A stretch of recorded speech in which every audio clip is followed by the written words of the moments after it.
everyone, Assalamu alaikum, Namaste, Sat Shri Akal, welcome back to your YouTube channel. This is me Saima Pirzada and you are watching Saima Pirzada Reaction channel. तो कैसे हैं आप लोग? So दोस्तों, आज हम जो वीडियो पे रिएक्ट करने वाले हैं, ये वीडियो है मतलब कि इंडिया जो है, इंडिया की जीडीपी काफ़ी अच्छे से और तेज़ी से ग्रोथ कर रही है। तो उसकी वजह से जो है वो यूएसए, यूरोपियन कंट्रीज़ और ब्रिटिश जो है ये लोग इंडिया की इस टॉप 5 में आने के बाद, मतलब जीडीपी की ग्रोथ रेट हाई होने के बाद, अब उन लोगों के जो मतलब कि वो लोग परेशान हो गए हैं कि भाई क्या हो गया है, इंडिया कैसे आगे आ गया है। सो चलते हैं, ये वीडियो देख लेते हैं। बहुत ही इंटरेस्टिंग सा वर्ल्ड अफेयर का वीडियो है। सो आप वहाँ से देख सकेंगे। ओरिजिनल वीडियो डिस्क्रिप्शन में इसका लिंक मिल जाएगा। और बाकी चलते हैं वीडियो की तरफ और देख लेते हैं वीडियो।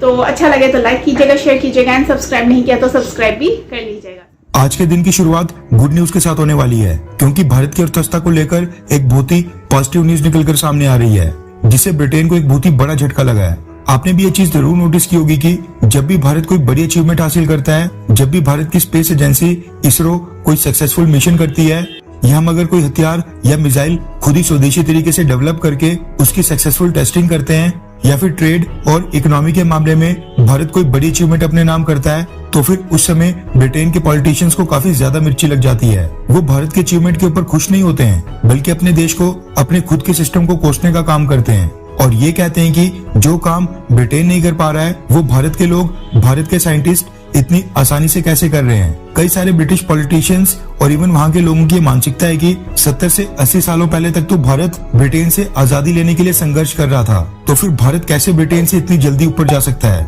और अगर भारत उनसे ऊपर गया तो ये उनकी शान के खिलाफ होगा।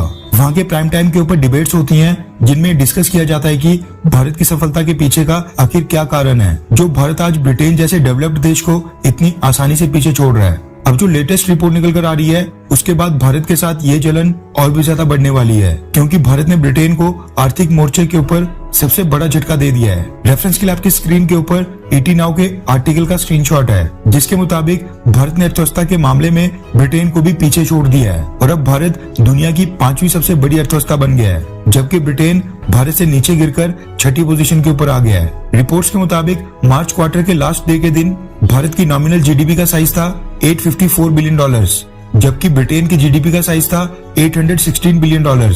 नई रैंकिंग के हिसाब से नंबर 1 पोजीशन के ऊपर है अमेरिका, नंबर 2 पर चाइना, नंबर 3 पर जापान, नंबर 4 पर जर्मनी और नंबर 5 पर इंडिया।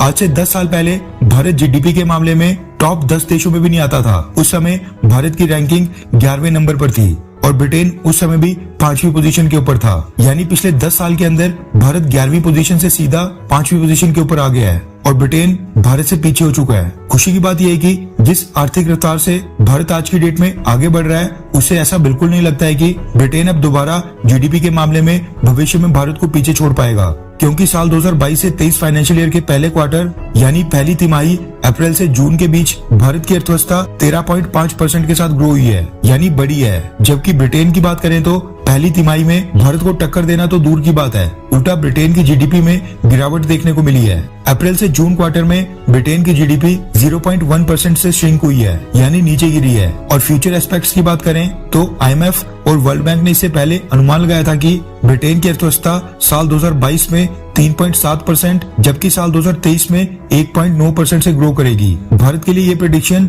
2-3% नहीं बल्कि 7 से 9% के बीच में है। भारत एक तरफ अपने टारगेट के ऊपर परफॉर्म कर रहा है, जबकि ब्रिटेन की अर्थव्यवस्था high energy prices, high inflation rate और यूक्रेन रशिया युद्ध से बेहद ज्यादा प्रभावित होने के कारण अनुमानित से कम रिजल्ट दे रही है। अगले 2 साल तो भारत ब्रिटेन से बेहद तेजी से ग्रो करने वाला है और जो 2 साल में डिफरेंस आएगा, उसके बाद ब्रिटेन के लिए भारत को पीछे छोड़ना काफी ज्यादा मुश्किल हो जाएगा। जिस स्पीड से भारत की अर्थव्यवस्था ग्रो हो रही है, उसको देखकर ये अनुमान लगाया जा रहा है कि अगले 10 साल के अंदर भारत जर्मनी और जापान को क्रॉस करके दुनिया की तीसरी सबसे बड़ी अर्थव्यवस्था बन जाएगा। खैर, आपको क्या लगता है कि देश की अर्थव्यवस्था के लिए क्या मोदी सरकार अच्छा काम कर रही है? आप 10 में से कितने नंबर देते हैं मोदी सरकार को? नीचे कमेंट करके अपनी राय जरूर बताएं।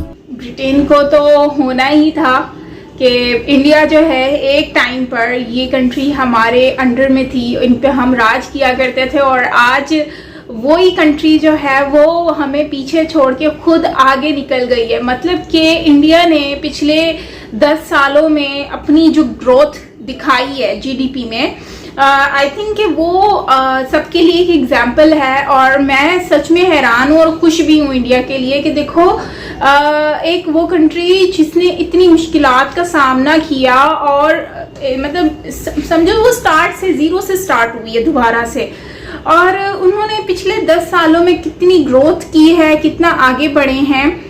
और जो जापान जैसी कंट्री जो कि शुरू से इतनी ज़्यादा अच्छी खासी उसकी जीडीपी रही है, अमीर तरीन मुल्क रहा है, और उन्होंने क्या कमाल किया, उन्होंने उनकी जीडीपी अब जो है पिछले कुछ सालों से हम देख रहे हैं कि वो हिल ही नहीं रही है। तो मतलब कि उनकी जीडीपी में कोई चेंजिंग्स नज़र नहीं आई, लेकिन इंडिया की जीडीपी में आप देखो तो कितनी ग्रोथ रेट इंडिया की बढ़ गई है। और चाइना को देखें तो चाइना भी यार अच्छा खासा, चाइना ने भी ग्रोथ को बढ़ाया है अपना, लेकिन चाइना जाहिर बात है जापान के बाद फिर चाइना ही आगे ग्रोथ करने लग गया, क्योंकि जापान की ग्रोथ रुकी तो चाइना की बढ़ गई। लेकिन अगर, क्योंकि जाहिर सी बात है चाइना के पास कंपनियां काफ़ी ज़्यादा हैं, वहाँ पे काम करती हैं, उनके पास इकोनॉमी के हिसाब से या इनकम के हिसाब से, एक्सपोर्ट के हिसाब से काफ़ी अच्छा सिस्टम है, क्योंकि वो मेरे ख्याल से ज़्यादातर इंपोर्ट नहीं, ज़्यादातर एक्सपोर्ट ही करते हैं। अगर हम वैसे इंडिया की बात करें तो जाहिर सी बात है ब्रिटेन, ये जो कंट्रीज़ हैं, जाहिर सी बात है इन लोगों ने इतना राज किया, आज वही जो कंट्रीज़ हैं वो लोग ही आज देख रहे हैं कि भाई ये तो हमसे आगे बढ़ रहे हैं। और एक वक्त ऐसा आने वाला है, मुझे तो कर्मा याद आ रहा है कि आपको याद होगा कि एक टाइम था जब वो कर रहे थे तो आपने कहावत तो सुनी होगी कि जो होता है ना, जैसी करनी वैसी भरनी, तो भाई वही बात हुई है इंडिया के साथ। इन लोगों ने एक टाइम था जैसा किया था इन्होंने, आज उल्टा इन्हीं के साथ होने वाला है। मतलब कि आने वाले 10 सालों के बीच में आप चेंजिंग्स देखना, इंडिया 5वें नंबर से तीसरे या दूसरे नंबर पर हमें देखने को मिलेगी, क्योंकि इंडिया का जो ग्रोथ रेट है वो बहुत ही अच्छे से फास्ट ग्रो कर रहा है, और स्पेशली इंडियन गवर्नमेंट जो है वो इसके ऊपर बहुत ज़्यादा फोकस कर रही है, और जो है वो बहुत ही ज़बरदस्त तरीके से जो है वो इंडिया। और दूसरी बात, इंडिया के जो प्राइम मिनिस्टर, अभी इंडिया के जो नेशनैलिटी होल्डर्स हैं, आज वो अमेरिका, ब्रिटेन, यूरोप कंट्रीज़ में जाके इतना अच्छा काम कर रहे हैं। ऋषि सोनक की आप एग्जांपल ले लें तो अब इतना टैलेंट है उनमें कि वो वहाँ की शायद इलेक्शन भी मुझे लग रहा है कि वो जीत चुके हैं, और नेक्स्ट प्राइम मिनिस्टर माइट भी वही बने वहाँ के। तो आप इससे आइडिया लगा लो कि इंडियंस वहाँ पर भी जाके उन लोगों के कंट्री में जाके अपना जो है वो कर रहे हैं, छाए हुए हैं। तो जब वहाँ पर छाए हुए हैं तो जाहिर सी बात है फिर अपनी कंट्री में रहकर वो कैसे पीछे हट सकते हैं। और जहाँ तक जीडीपी की बात की जाए तो मुझे इनकी जीडीपी शायद थोड़ी इनएक्यूरेट लगी है।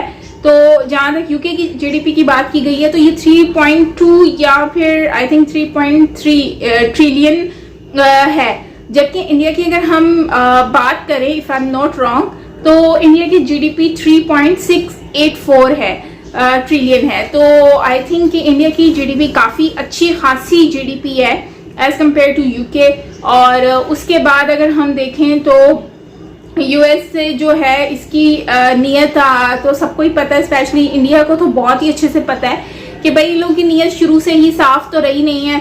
और एक वक्त ऐसा भी आएगा जब इंडिया ग्रोथ करेगा, लेकिन जो है वो लोग, ये लोग देखेंगे और ये सर पे हाथ रखेंगे और बोलेंगे यार ये क्या हो गया, हम लोग तो इनको पीछे छोड़ने वाले थे, इन पे रूल करने वाले थे, आज ये लोग ही हम पे रूल करने आ गए हैं। तो मतलब कि ये लोग कभी भी, मैंने देखा है कि इंडिया की खुशी में कभी भी खुश नहीं होते और ना ही कभी होंगे, क्योंकि इनको खुशी इंडिया की राशि नहीं है। और दूसरा, इंडिया की खुशी के साथ साथ देखें तो ये लोग वैसे भी जब भी इंडिया कुछ अच्छा करता है या आगे बढ़ने की कोशिश करता है तो इन लोगों के वारे न्यारे हो जाते हैं, एक इनके और दूसरे चाइना के। मतलब ये कंट्रीज ऐसी हैं जिनको हजम ही नहीं होती ये चीज़ कि भाई इंडिया जो है वो आगे बढ़ रहा है तो हम पीछे रह रहे हैं, और हम जैसी हम रूल करने वाली कंट्रीज जो हैं वो उनसे आगे कैसे ये लोग निकल सकते हैं। तो खैर ओवरऑल अच्छा वीडियो था, बहुत अच्छा लगा, मज़ा आया देखकर, और इकोनॉमिक इंडिया की ग्रोथ बढ़ते हुए बहुत ही अच्छा लग रहा है। एंड आप लोगों का क्या कहना है कमेंट सेक्शन में ज़रूर बताना। और अगर नरेंद्र मोदी जी को इन्होंने कहा कि मार्क्स देने चाहिए तो मैं तो भाई 10 में से दूंगी 11, 12, 13, 14, 15 जितने भी ले लो, 10 से ऊपर जितने लेने ले लो, क्योंकि 10 से नीचे उनके लिए मार्क्स बनते ही नहीं है। क्योंकि वो डिज़र्व करते हैं इतने, क्योंकि उन्होंने यार अपनी गवर्नमेंट में जितना काम किया है वो आप लोगों के सामने है, और जो आज तक वो अपनी कंट्री के लिए एफर्ट करते आए हैं, क्या वो काबिल तारीफ़ हैं? मेरी नज़र में तो वो बहुत ही ज़्यादा काबिल तारीफ़ है। आप क्या कहते हैं इसके ऊपर कमेंट सेक्शन में ज़रूर बताना, मैं जानना चाहूँगी आप लोगों की राय। बाकी ओवरऑल अच्छा वीडियो था और मिलते हैं नेक्स्ट वीडियो के साथ। And once again congratulation India for being becoming a part of top 5 list. So वैसे नॉर्मली मैं देख रही हूँ कि इंडिया इन दिनों जो है ना कुछ ज़्यादा ही टॉप 5 में आने लग गया है, टॉप 5 से बाहर होता ही नहीं है कहीं पर भी। तो ये बहुत अच्छी बात है, एक कामयाब कंट्री मतलब कामयाबी की तरफ जा रहे हैं। सो आपका क्या कहना है कमेंट में बताएं। बाकी मिलते हैं नेक्स्ट वीडियो के साथ। अपना बहुत सारा ख्याल रखिएगा। Till then take care, bye bye.